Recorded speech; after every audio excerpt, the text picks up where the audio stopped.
where Pakistan versus the rest of the world that was involved in Afghanistan was over the years. And it's important to understand this, frankly, because unless you do, the entire narrative of where we are going to go from here is not situated in the right context. And this is, of course, as we see it, the conversation in terms of the international presence in Afghanistan remained focused on a military victory. From our perspective, for way too long, the conversation continued to be, we need to defeat the opposition, which was initially Al-Qaeda and then the Taliban. But Pakistan's point throughout, since 2007-8, for sure, when terrorism started hitting Pakistan in a major way, was that the only way forward is a political settlement in Afghanistan with the Taliban. Then there was this conversation about there is a 300 plus strong security force that is now the new game in town, is going to defend, is the one that's going to keep the new structure together. And now Wali Nasser, the former US official, has written in a book, so I don't need to say it, that in 2010, General Kiani, the Pakistani army chief at that time,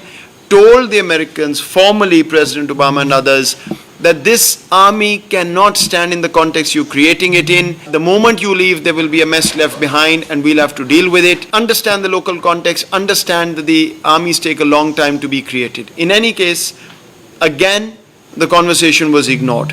Third, the famous, do more. The point around this being, well, Pakistan isn't doing enough against the Afghan Taliban, they're present here, etc. You need to do more. And our message categorically, today people say, well, Pakistan played a double game or whatever, was constantly summarized as, we have already done too much. 80,000 Pakistani casualties, 152 billion in economic losses, and at the height, 3.5 million internally displaced people. If this wasn't enough sacrifice, mind you, for a war that we had nothing to do with in terms of starting, was not of our making, and during this process, we were the only ally, I think, ever that was being directly bombed within Pakistan as well, at the same time with drones. When you talk about managing the border, what did Pakistan do? Starting in 2010, 2011, 2012, Pakistan first of all offered a joint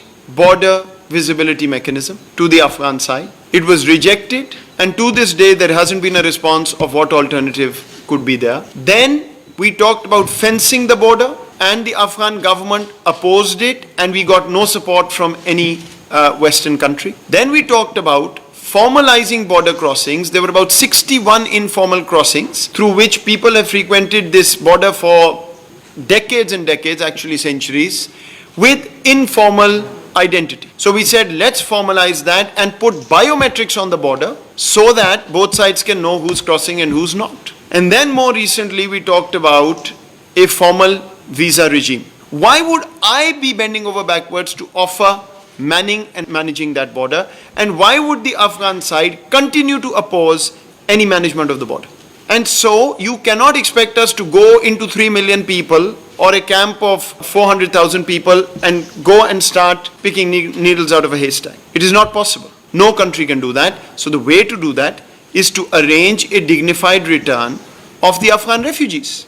And then come and talk to us where you think some place is being misused. Absolutely no response to a dignified return of the refugees.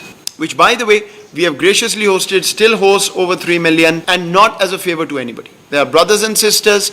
We will continue to do whatever we can. But in any case, the solution to the problem, or the allegation, was the dignified return didn't happen. And finally, we constantly kept pointing to the problem of Indian use of Afghan soil to perpetrate terrorism in Pakistan. And we were repeatedly told India is a force for good. Who was telling the army not to fight? Who was telling people not to stand up for their state? Who was telling the Afghan president to lie to the US president, saying days before he fled the country, there is a full-scale invasion or whatever happening from Pakistan, 10 to 15,000 people have crossed over. What happened to all the satellites of the world? What happened to all the intelligence? 10 to 15,000 people have crossed over to fight. This is the delusion and, frankly, the deliberate manipulation of narrative that went on for years. Pakistan was blamed, and we kept reminding the world, this is diversionary to take the attention off the internal failures. Look at what is happening.